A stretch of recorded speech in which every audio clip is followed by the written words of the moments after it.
I think we should try and do is save 15 minutes at least for people that have questions. So that way we'll stop at 45. This call can go on for hours, right? But we'll try and be diligent and stop at 45 and give people a chance to ask Bukola specific questions about her experience. Bukola joined a company called Bisedge, right? A big company, sort of strong track record. And when she joined, they had a bit of a challenge with the people. The NPS score was negative. As you know, if you're in HR, they usually hand that to you and say you need to go and fix it. And it becomes one of your responsibilities, even though that should be a shared responsibility with managers. But of course, being the persistent and sort of ambitious person she is, Bukola decided that she was going to go turn that around. Now, at first, there was no budget. She joined the company at a time when budgets were already set for the year. There wasn't really much you could extract from there. And so the work that she had to do was figure out, how do I, with no budget, try and get some wins that will then give me credibility with the leadership team in a way that is sufficient enough to then both get their buy-in and then also be able to then command a budget in the future.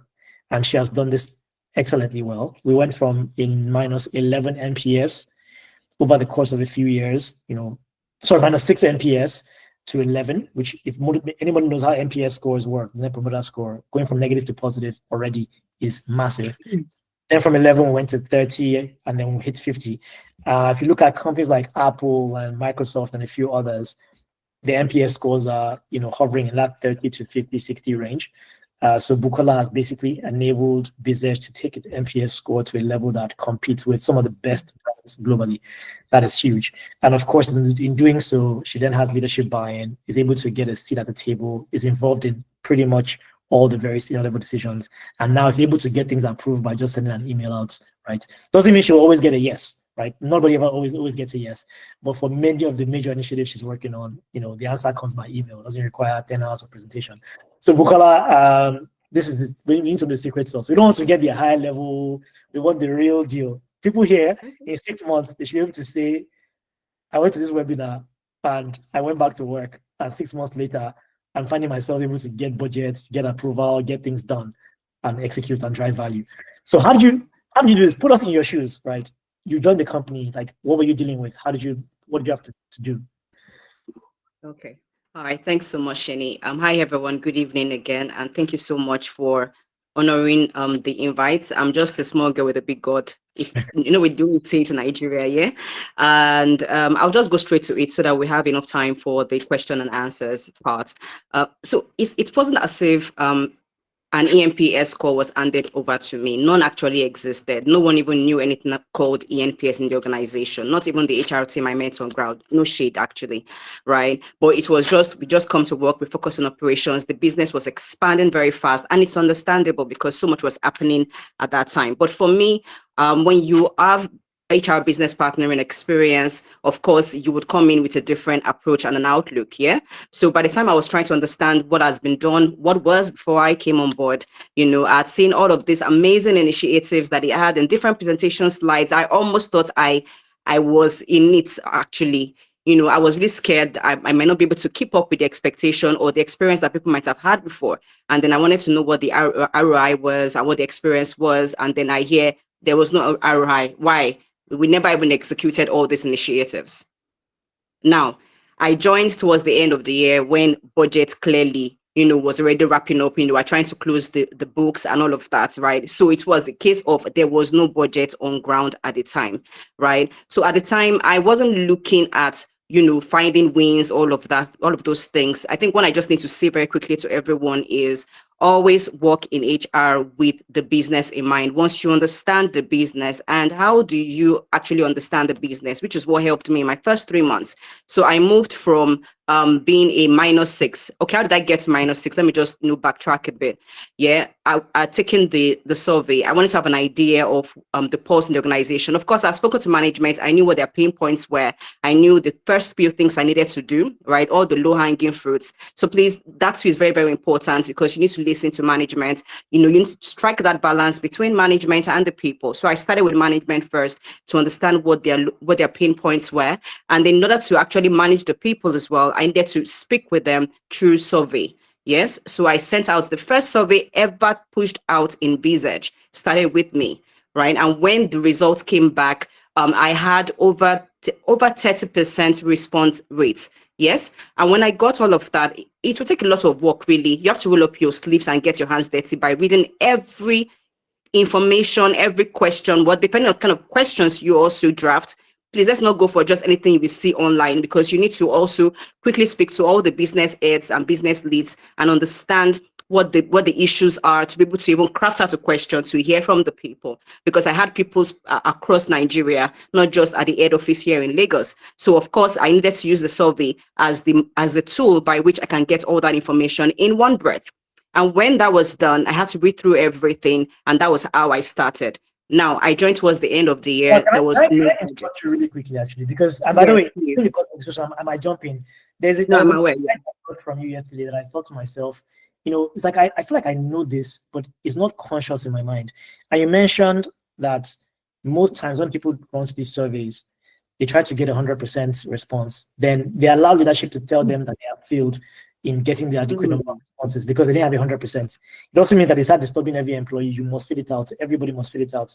I think you shared an insight around what is the right amount of responses that should be considered credible and representative of the workforce. So can you just share more about that before you keep going? Okay. So as HR people, we need to also understand data and how data works. It's not enough to just churn out a survey and expect everybody would respond or nobody responds at all, right? What do? You the first step is knowing, okay, what exactly is my population? If you have, if you have over 10,000 employees, right, all you need is 10% sample size. Let's take note of that. If you have less than 10,000 employees, all you need is 30% response rate. You can Google it, so it's not looking like I am just making these things up, because I also had to, because I had once worked with a senior management team that said everybody must respond to the survey.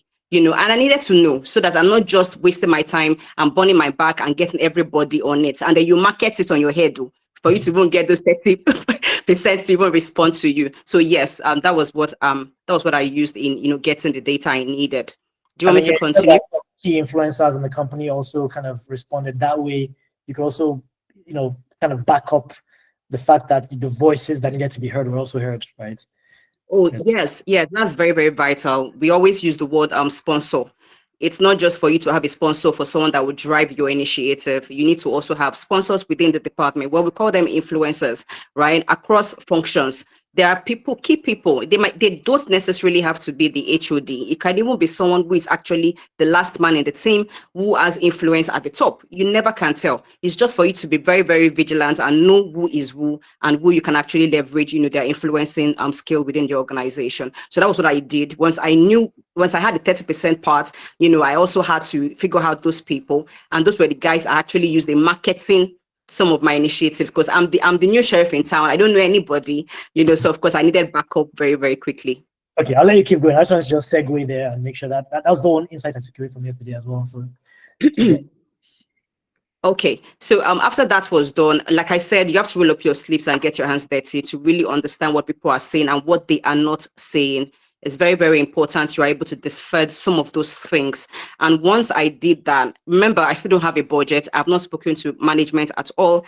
But what shocked me was I wasn't expecting that a multinational would have that kind of, I wasn't expecting that number. Then I see in -6, although the founder had already hinted me that he felt like something wasn't adding up with the experience of the people. So there wasn't some emotion. Sometimes as HR people, we leverage on emotions on how we are dealing with people issues, when data can actually give you the direction by which you can actually resolve some of those issues. So what I did was, after looking at the responses, there was also a part where I did ENPS. Please, you can research on ENPS. This is not the topic for this webinar, right? But we can actually learn more on that. I'm not going to do an advert, but I have a particular web blog, HR blog, that I always tell people that I either interview them or I work with them. I always mention it to them.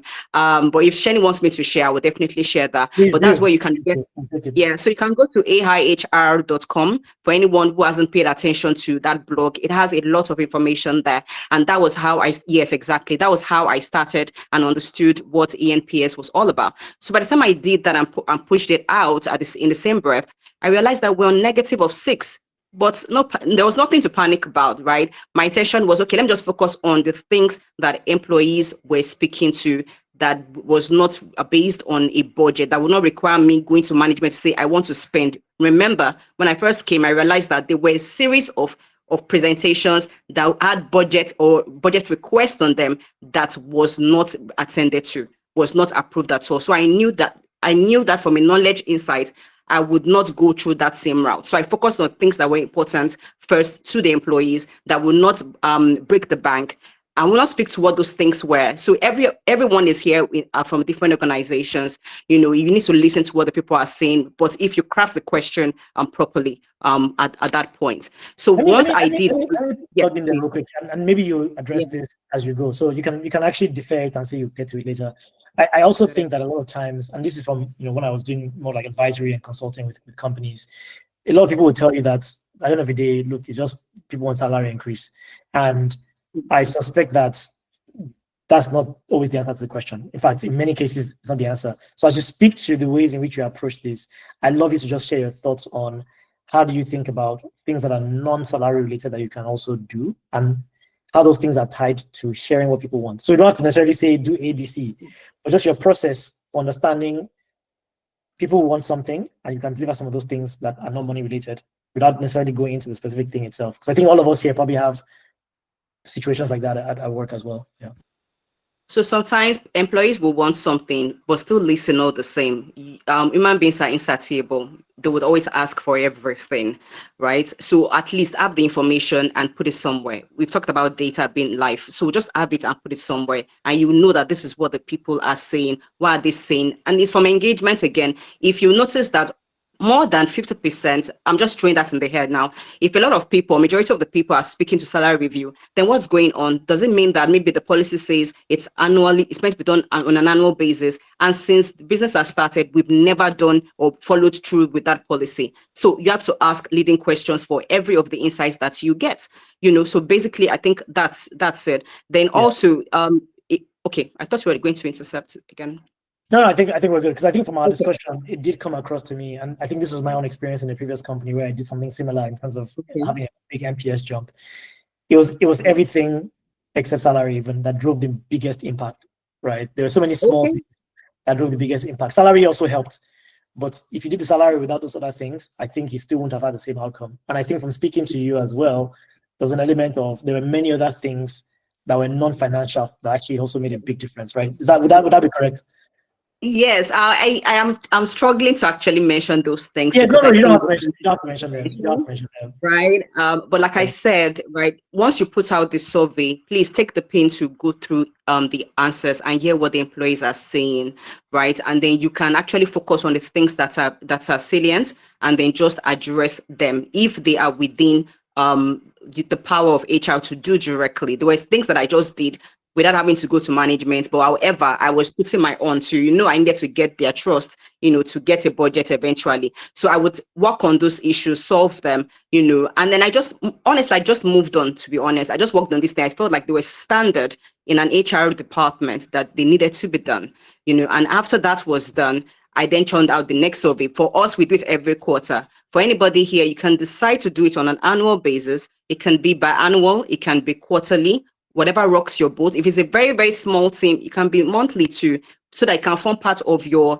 maybe town hall if your people are very, very vocal, very expressive with their voices. So it depends on the organization. But for us, we do it every quarter. And by the next quarter, in as much as the things I did were not all that significant for me, they felt like standard.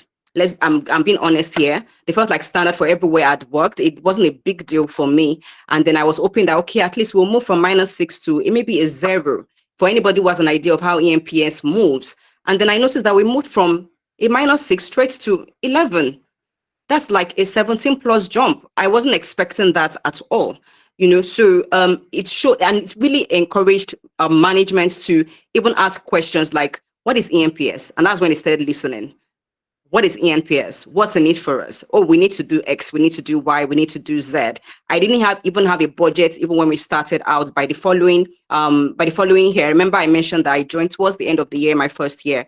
By the following year, there was still no budget at the time, but just by that result, I sent the result like February or March-ish. The next thing I get is, Bukola, we're going to have a conversation. We're going to give you a budget. Tell us what you want. It was a case of tell us what you want that would drive this number up, because now the board is interested. So I'm going to unpack one or two more things in there, right? One is, a lot of times in this situation where you come in and you're trying to do things by yourself, you might be viewed as a know-it-all. Oh, we've tried things before. You came here. What do you think is going to be different about your own? There's a bit of like maybe jadedness there. Yeah. How did you navigate that? How did you overcome that? And still, in fact, why did you feel so confident that you're going to do something that succeeded? Right? What made you feel like you had the right to actually come in and it would actually work? It's not cockiness. I knew it was going to work. And I would say this because it came with experience. I'm not a baby HR, right? So I'd already been, I was an AGM before I joined Bisedge. So I was already at the board level in terms of conversations, right? So I knew what the language of the business, I knew the language of the founder.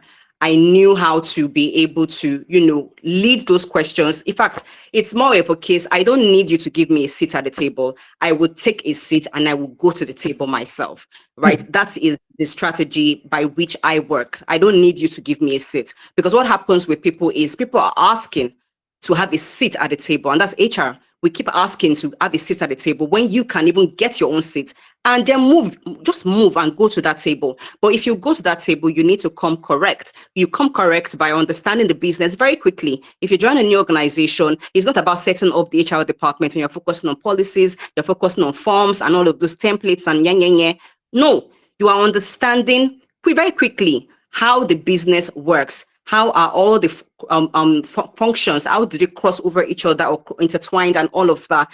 You need to quickly understand all of those things, like within 2 weeks, basically, because HR sometimes is like a rinse and repeat in terms of experience, yeah? Well, the only difference is it might be the industry, or how the business is being run or the business model. So that could be it. But what has helped me so far in getting, their attention is I speak the language. I understand the business very, very quickly. I was able to solve even issues that were not, that did not require any finances. I will give an example. So when I first came on board, things like work hours, employee work hours, because our employees work on shift schedule, right? 95% of my employees work on a shift schedule. And what you would find is nobody was really was really taking note of their employee well-being. So employees were complaining from the survey I saw about fatigue. It was a lot fatigue. What's going on here? And then by the time I'm asking questions and really looking at their schedule, I then see that they're doing even more hours than expected. But actually, in retrospect, employees think they're coming to work 5 times a week.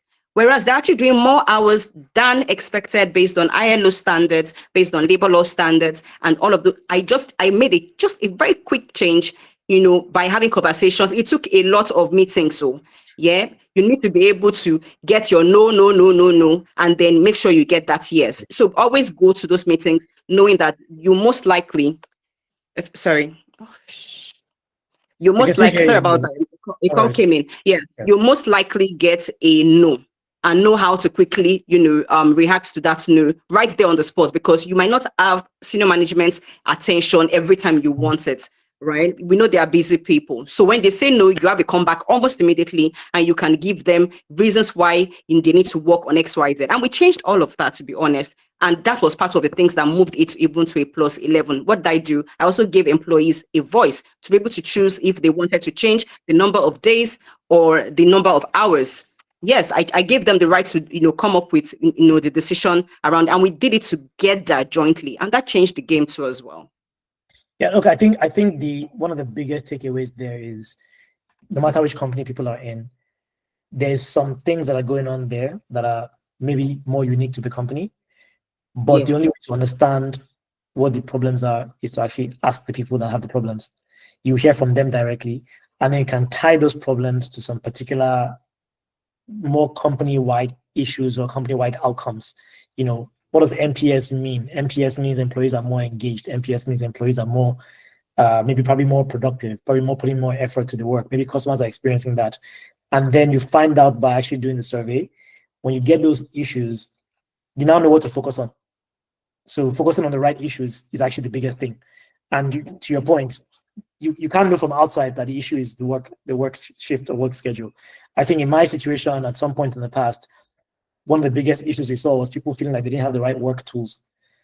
And that was the biggest frustration for them. It was like, you guys have given us these tools and they don't work, and expecting us to do the work. And so you have to then focus there. You can be focusing on pay, you can be focusing on something else, and you're doing the wrong thing. So I think that's the power of the survey, is being able to show you where the actual focus should be. And then when you do the work, you can drive that immediate value. I think that's very clear. So that's one, I think the whole have a seat at the table. The second thing, in terms of the bringing your own seat to the table, or going to the table yourself, what would you say are maybe examples of 2 or 3 things that someone should be more conversant? You talked about how the business works.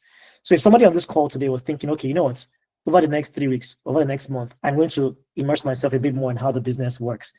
What are maybe 3 or 4 things that they can go and look at? Maybe they have to ask the CEO, maybe they have to ask other colleagues, that gives them more insight into the business. What are the kinds of topics that they should be focusing on, trying to learn more about within the business? Is it like the revenue? Is it the model? Is it like, what would you say in your experience shows that you understand the business? Yeah. Okay, I'll just use this model, and I'll use that as an example for those who are familiar with the balance scorecard, right? It starts with the financial, then there is the customer, then there is the internal process, and then there is people and growth. You need to be able to understand those 4 perspectives within the organization, because if all you focus on is people and growth, where you are doing recruitment, where you are doing training, you are just doing all the operational stuff, right? And you lose sight of the internal process. Internal process being how can we improve how everything is going on within the organization. You need to work as an HR business partner. Basically, it's not the job title, HR business partner. Let's separate that. That is different. So being an HR business partner means you need to have high business acumen skill. I don't know how best to put it, but you need to be able to understand profit, revenue, loss, cost effectiveness, right? All of those things. It's not enough for you to be a cost center as an HR department. You need to look at how do I interwoven all of the different departments and see how they can work together effectively. You are speaking the business language by doing that already, right? And an example is, for instance, you can even join the weekly meetings done by some of your departments.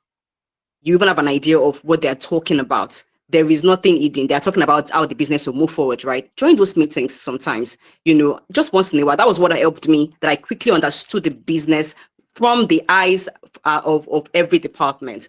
The next one is the customer side. If the internal process is working effectively and all of the moving parts are well oiled, within the organization, of course, customers will be happy. Revenue will then grow in the finance aspects, and other things that are that comes around, balance scorecard. So that's another thing we can also read. I've told us to do our research on ENPS and how you can apply it and how you ask the correct question. I've also spoken about the balance scorecard. I'm not saying KPI route now. I'm saying just understand the perspective aspect and see how you can change your mindset, on how you can engage, different functions, different departments, or till you get to top management level in terms of what are the numbers? Did we make a loss this month? What are the sales like? What is the margin like? Some people don't even have an idea of what those things even mean. How does the business make money? Is it when they tell you to do recruitment, you just do recruitment? You do even understand that for every time somebody exits, you are making a loss of 2 million.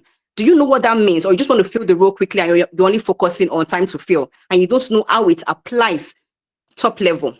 We are making a loss when nobody's sitting at that desk.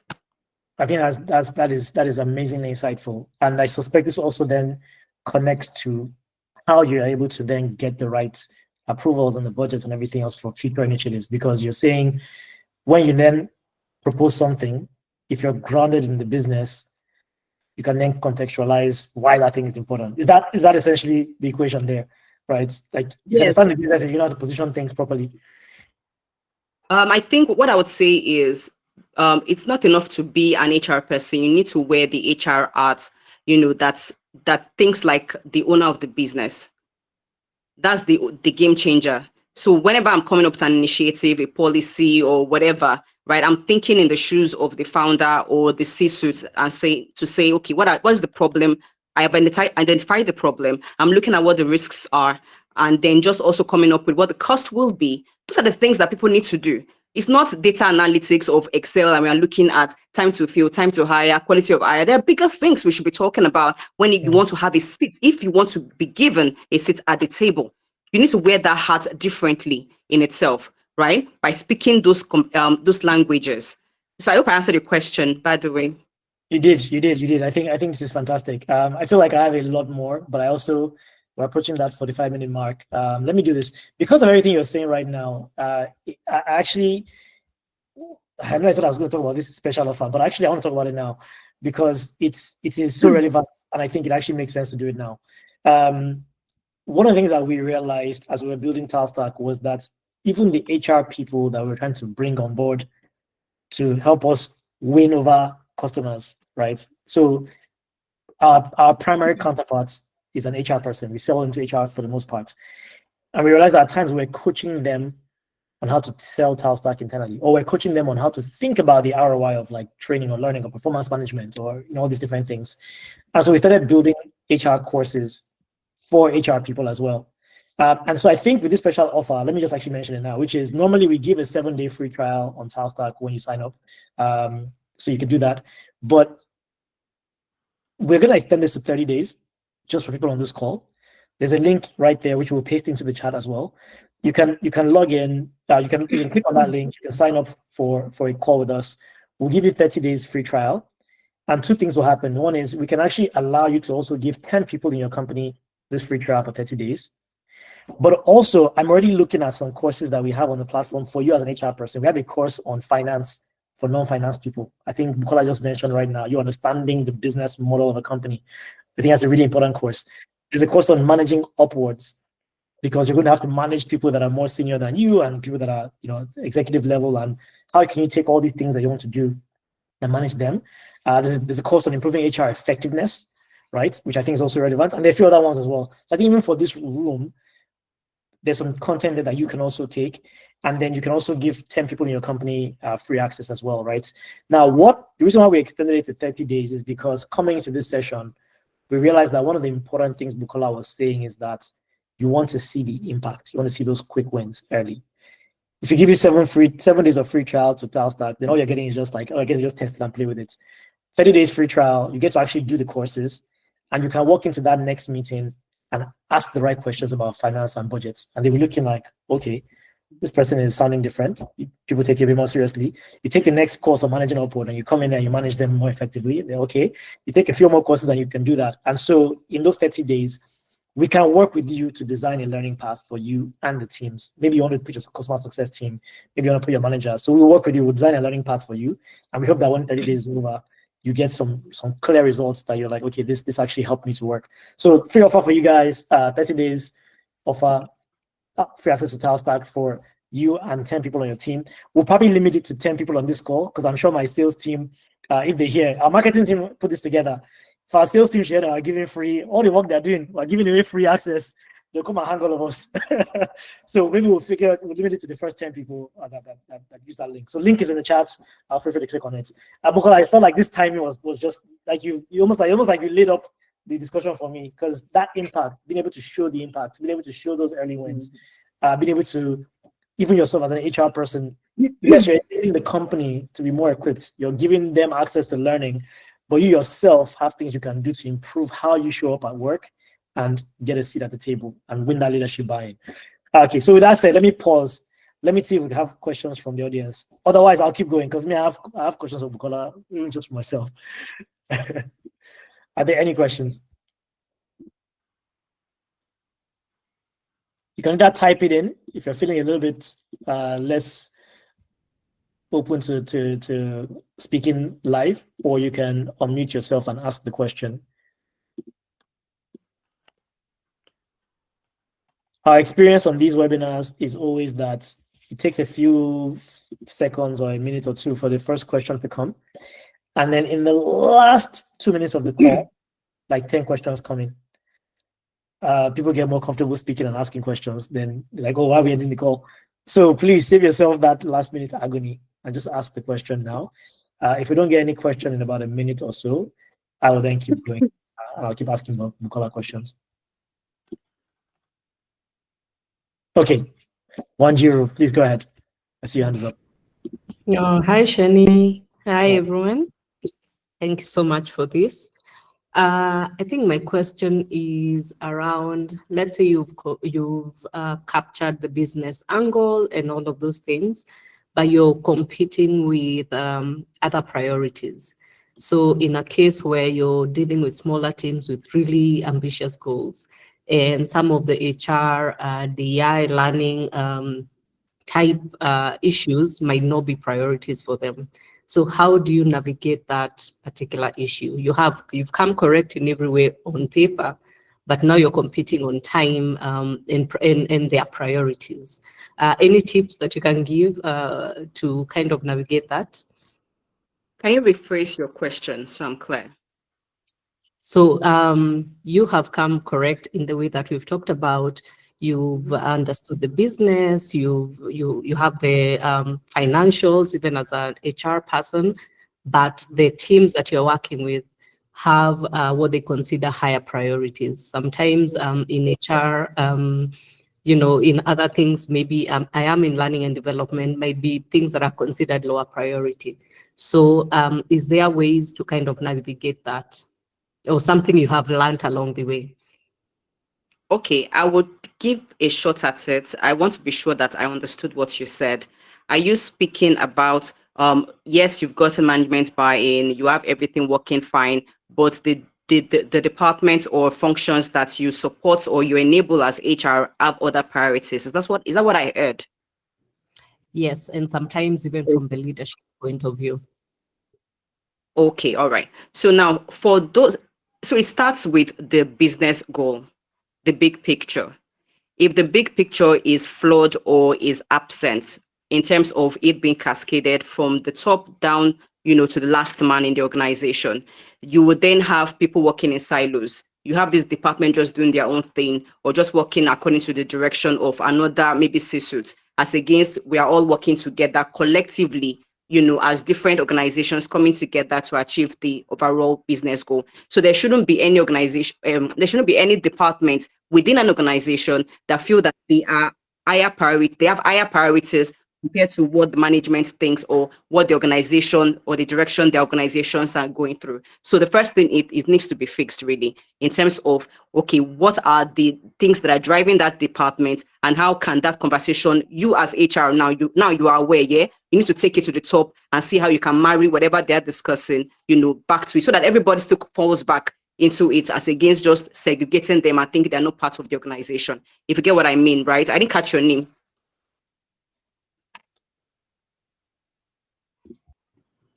Sorry, I am 10. Yeah, that gives some insight for sure. Okay. Thank you. Yes, you're welcome. And Wanjiri, by the way, if you reflect on the response and there's another angle you also want to take, you can also double back after we go to some other questions. Yeah. You can double back immediately and say, please, clarification. All right. Give everyone a chance to. Awesome. So we'll go to Juliet, who asked a question in the chat, and then we'll go to the two people that have their hand raised. Juliet's question was, what's the most effective way to align an HR initiative with leadership's business priorities so it's seen as a strategic value rather than just a people-focused activity? One thing we need to be very careful is being highly operational. I remember when I first came and I was told that, oh, this job is very, very operational, right? And I wouldn't last long here.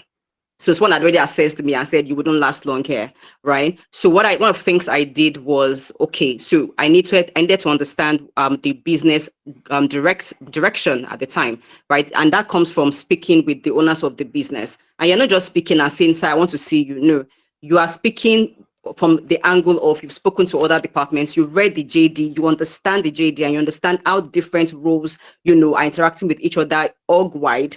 And then you are coming to management to say, let me understand, what you would like. The moment you know what the founders or the owner of the business wants, you are able to even fine-tune the HR strategies into all of those things. So when it comes to recruitment, I had to redefine what recruitment was. HR department was hire fire. That was the standard I met. But now it's more than that. I am sitting at board level conversations. I'm always having meetings, even when it comes to other, countries, joining on the call and all of that. So it's now different.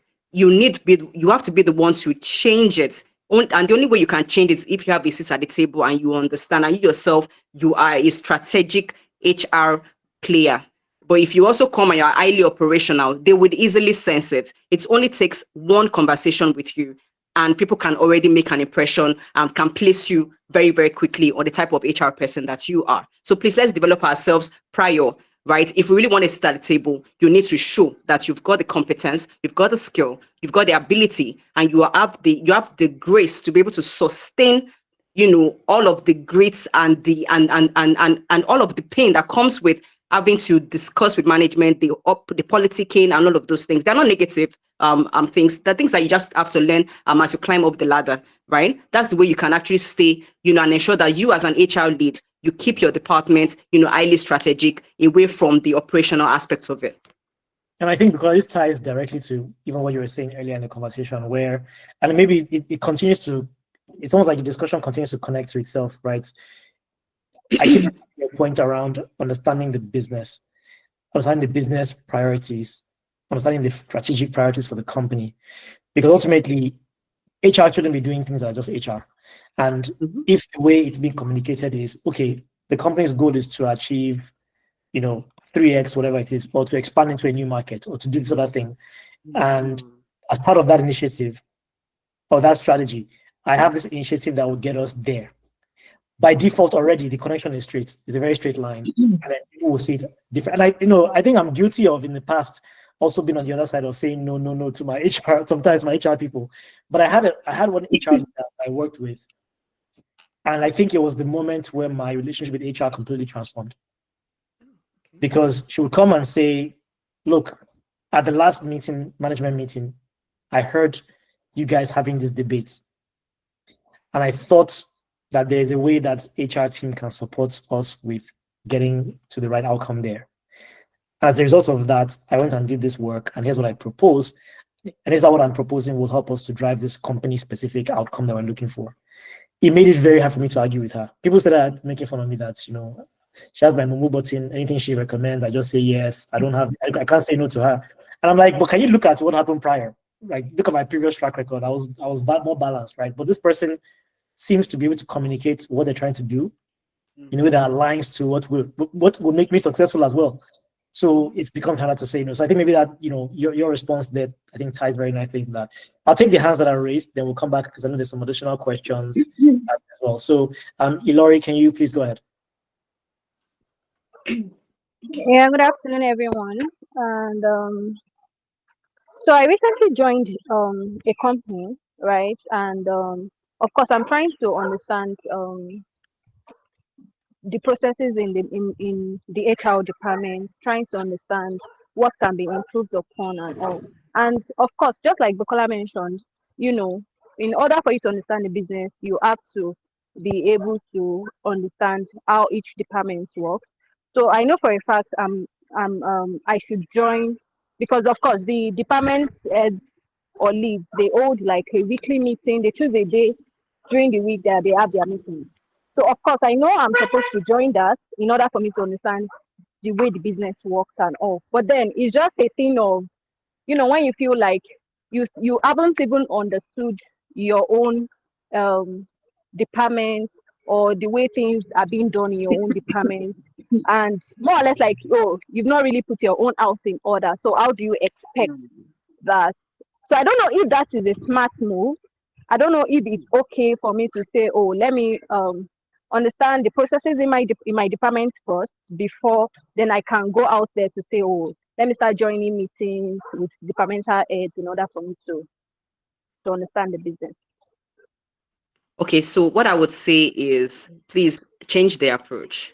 And I will use myself as an example, right? I came on board, I didn't have an SOP to run with. I didn't have anything. So more or less, I have to build the HR department from ground up. And it was the same period where I also needed to understand what the people were saying, to be able to even define what policies and whatnot, that needs to be drafted or created or whatever. But then again, the departments are working every day. My organization is super agile. It is the only organization I've ever worked at. I used to think FBN Quest was very agile.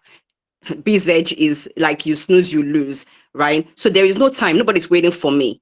I had to join those meetings very quick. And you don't need to join all the meetings. It might be maybe in your first 2 weeks, you just join each department's meeting, have a feel of what they're discussing, have a feel of what they are saying. That way you're even building visibility with them.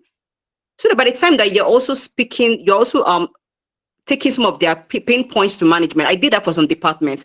I was the one that took their pain points even to management, not necessarily their HOD. That's where I was also building visibility with management, right? So you can try that as well. Then wait to be able to, let me fix my house first before I start to fix. You would realize that 6 months has gone by. Nobody knows what HR is doing. We brought in a new HR person and the person is just there. And when they ask, why are you taking so long? And it's time for confirmation. I'm trying to understand the business. You only need 2 weeks to understand the business, and you need to understand it pretty fast to be able to have a seat at that table very soon. Because before you realize it, 1 year has gone, nobody will call you. Nobody will call you for your insight. They will only ask you to prepare a presentation deck, and they will not tell you to come to the presentation. That way you've lost management from the get-go, and you are already an operational HR person. That's it. I'm just trying to adjust my seats, right? Because that's that was serious. Okay, let's take Chineye. Go ahead. All right, thank you, everyone. Thank you, Seni, for this wonderful putting this together, and thank you, Kola, for this is such insightful. But then my question is somehow related to what the previously Lori asked right now. So mine is on a different level because I just recently joined the organization, and then the issue is when I presented the budget and the trainings that I feel like these are the places I've pinpointed that I think the staff needs training. So the response I was getting is that here, in my office is more or less like a Gen Z setting. So the response I'm getting is that they don't like trainings, they don't buy trainings, that they don't even take them. So why spend money on them? That the previous HR tried to get them on board in one platform, and at the end of the day, they all lost money because half of them didn't take those trainings, and they are trying to use this now as an excuse to not approve whatever budget, whatever things I'm bringing up to, especially when it has to do with trainings. They just target that Gen Zs don't like trainings. And here we have more of Gen Z staff. Yeah. So thank you. I would like to know if there's any suggestions or idea you can give me regarding this. Thank you. Yes, of course I will, and I will now. But I'll start with know thyself. We preach self-awareness. Also do like what's the word for it now? Like a medical analysis, of the organization. You have Gen Zs in your organization. You just joined and you've just observed. I'm cracking everything you said, yeah? You observed what they need, and then you think training is the method by which changes would happen in terms of productivity. Whereas the people don't want that. So please start with a survey. We've discussed this already. Start with a survey, start with the questions, even ask them how they would like to learn. What if the way they would like to learn is gamification? What if they want to even travel abroad? If the organization has, the incentive for that, right? Instead of going to a class, maybe they prefer to even do webinar, or maybe they even prefer to just hang out as a team. I don't need to be trained. You need to ask salient questions. But if you don't ask those questions, you'll be doing things based on how you're perceiving the organization. Excuse me. Then secondly, by what medium did you even get this information? You didn't tell us anyway, but I'll just make an assumption now. What I would say is try, doing like a training needs assessment. If there is no competency-based, framework, no problem. You just joined, yeah? But I have a conversation with each departmental head, you are gaining visibility, like I said. You are making it look like I am for you guys. Not that you don't need to tell people you're trying to gain visibility, but make it look I'm in it for you guys. Tell me what exactly are the issues you've observed, you as a manager has observed that your people, require in terms of, learning intervention. I do not like to use the word weakness. So it's like area of development. That's how you sell it even to the functional heads. You collate all of that, you send it to top management, you are assessing those HODs as well. That shows that it is not a me, it is a we. These are the things that everybody requires that would move this business to the next level. That is what management needs to hear. Remember, I said that you need to speak the business language. If you're just coming with a budget, oh yeah, let us do a training. What you have said is, I'm a cost center. I just want to spend money because I want to tick the box. No. So take a back seat, yeah? Change the approach, start again. I hope the tip I gave you would help you.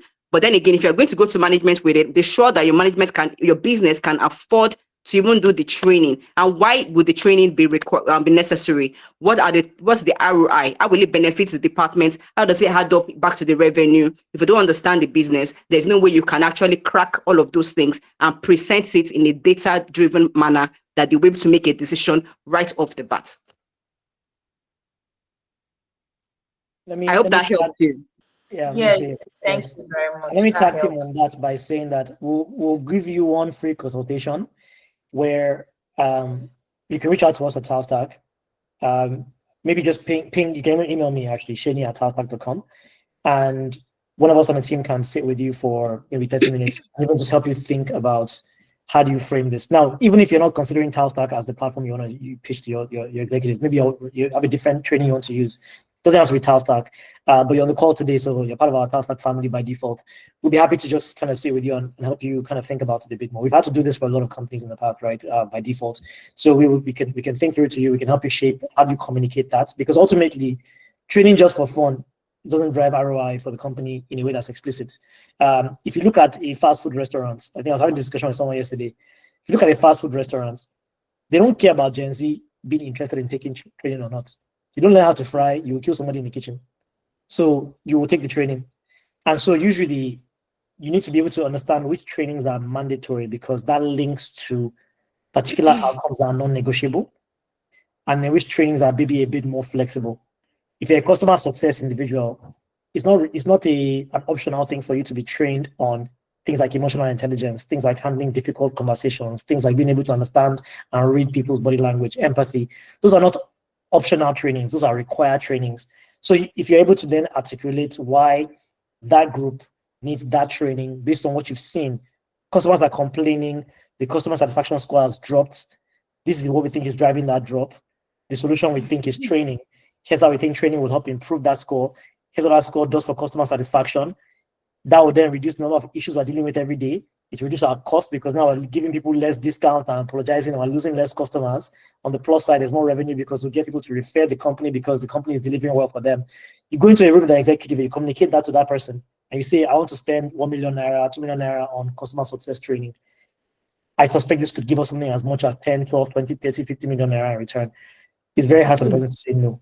And then if you can deliver it and make it work and see the outcome once, and that person can see that the number of issues have dropped over the next 6 months because of what you did, you've unlocked that person's loyalty, right? When you come next time with another proposal to them, they know you've thought about it. They know that it's probably going to have some level of impact, and then you can get that outcome. So I think I agree completely with what Bukola has said as well, and that's the way that I would have approached that as well, in your context. Look, we've officially hit the 5 p.m. mark. Bukola, do you mind giving us 10 more minutes of your time? I see there's like a couple more questions there. Okay, that's fine.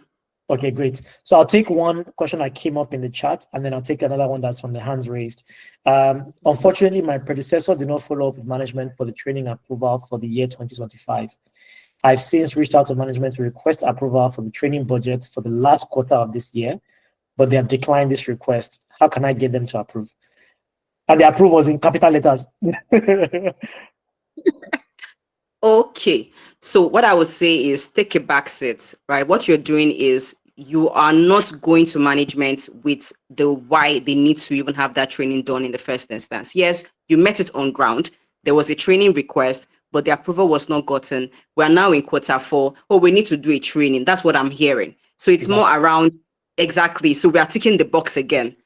Please always identify what the problem is first.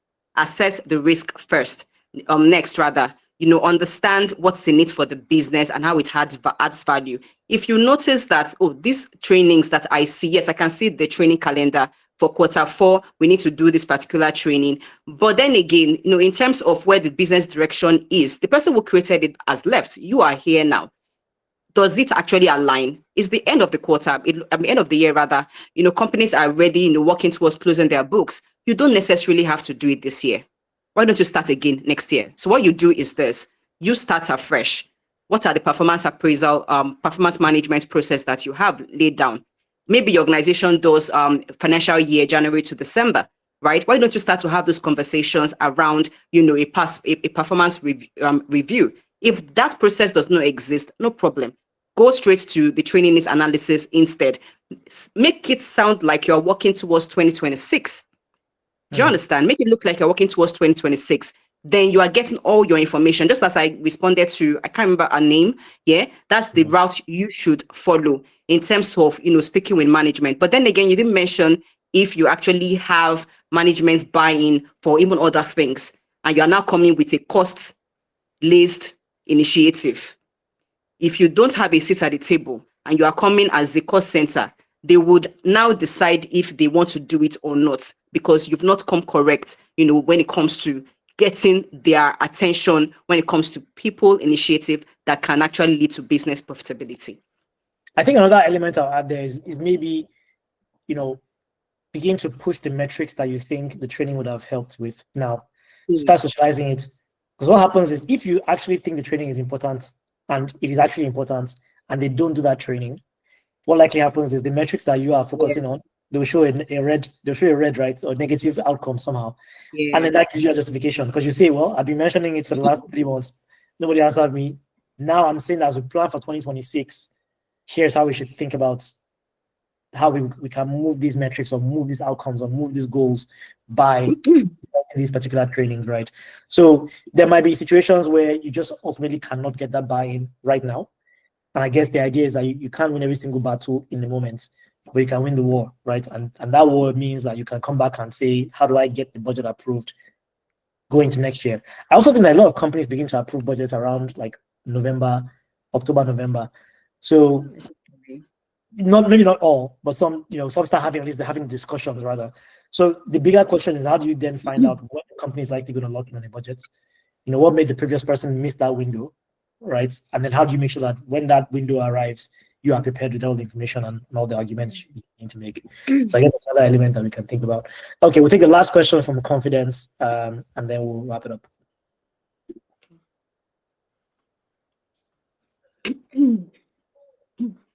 Confidence, you can go right ahead. I think you're still muted.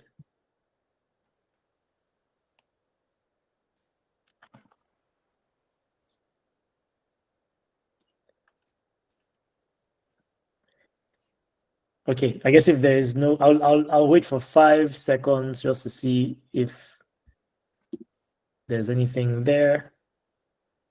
I sort of Confidence hand is raised. Okay, I'm sorry. Yes, I had a little network glitch. Good day all. My concern is centered on it has been touched a little bit from some of the questions that was raised earlier. I have a concern where okay, let me start by saying this. Actually grew from the organization to a role of a training officer at the regional level. So I have the understanding of how the business works, and I have a clear description of what they want. I'm trying to increase the ROI through learning and development. I proposed a training for some of the managers. At a point, it was so fascinating, and I got some approval to an extent. So close to the end of the approval process, I discovered that getting the financial approval was an uphill task.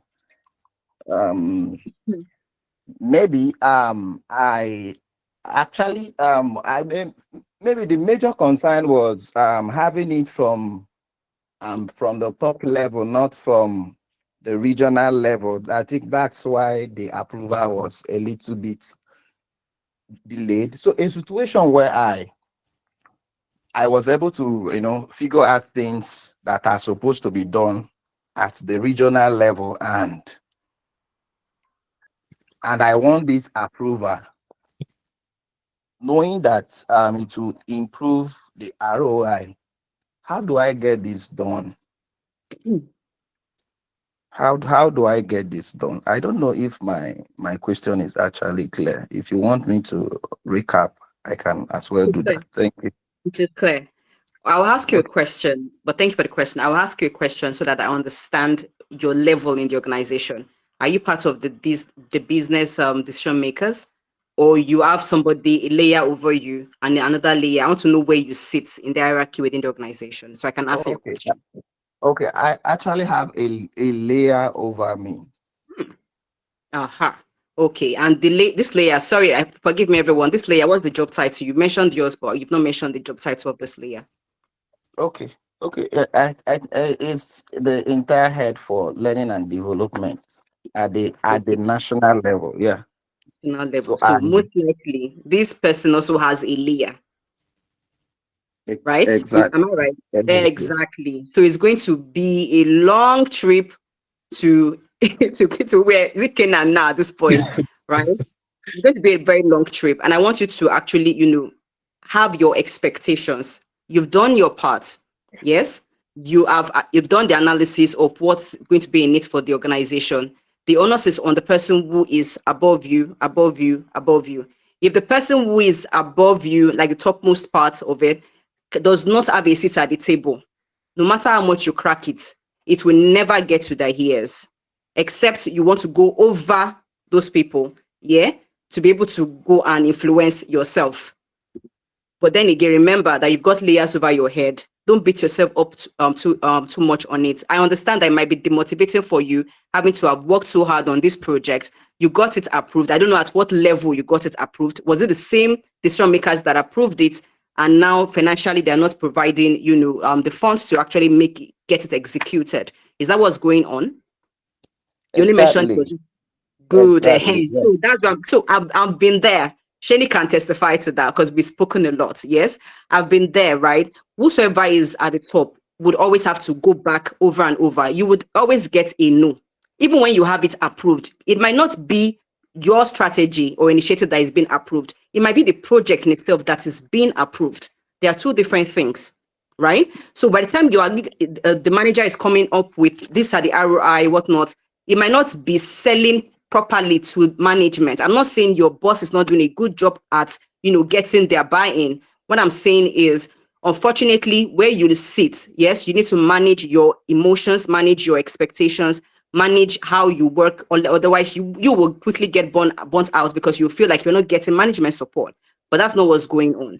Yeah. So find a way to have a conversation with whosoever is at the top and see how maybe you can change the approach based on maybe the data you've provided. Know what they're even talking about there, right? Maybe when you can go back to the drawing board, we present it to whosoever is talking on your behalf and see how it works. Always change the approach when it doesn't work till you get that yes. Except you are telling me you are tired already. You can't be tired as an HR person. You will keep on getting that no. You must get that yes if you feel highly passionate about that initiative. Okay? All right, thank you. I'm grateful. Okay, I think we have now come to a confident end to this session. All pun intended. Thank you all so much for thank you all so much for joining us. First of all, I'll thank you, Bukola, for just your candor and the value that I think you delivered to everyone on the call today. I think it should be very, very clear. you basically symbolized exactly what we hope will happen during these conversations. They're meant to be real conversations. I mean, I think we've all been to like some HR conferences in the past, and it's a lot of fluff. And everybody walks away, you feel nice, you did some dancing, you partied a little bit, you ate, you drank, you laughed. But you go back to work on Monday, and you're thinking, okay, what can I do to increase my own value to the company? How do I improve my work? How do I get rewarded better because I'm now doing more for the company and it's more visible? I think there are multiple different insights you shared today that people can apply tomorrow morning, not even mentioned on Monday, but they can apply more. So thank you. Thank you to everyone that joined us, because the quality of the conversation is also tied to the quality of questions that come up. I know that by Bukola just even hearing from you, she'll feel more excited about having been here today and hearing the questions that you asked. So thank you all for joining us and bringing your amazing questions, real situations that are happening in real life. We host some mixers on Fridays at our office every few weeks essentially, and so that's how we can take some of these discussions and maybe continue them in person. We can put some faces to names as well. So kind of just look out for that. We might send you an invite, to see if you're available on one of the Fridays in the future. And the last thing is, of course, these sessions are not meant to necessarily be focused on selling, right? This is meant to give you value. But I've been told, and there was no smile when I was being told, that if I do not explicitly say that one of the goals is also to hopefully have conversations with you and see if we can actually have Talstack support your organization, my sales team would officially beat me up. I'm saying it on record. If you find out that I've been locked away somewhere, you can't find me, please call the police or someone. It means I've been captured and kidnapped by my own sales team. So please go to talstack.com. You can click on the book meeting now. You can go to bit.ly/30 days offer, which will give you the ability to get this offer that we just put on the table. We're out of time. We're going to run a survey initially, but I think because of time, we'll save you guys the time for filling out the survey now, and we'll wrap the call up. On behalf of the entire team at Talstack, it's a privilege to be able to have this conversation with you all. Hope you've received a couple of pieces of value today. Thank you. Have a fantastic rest of the week and a great weekend ahead. Thanks, everyone. Take care. Bye-bye.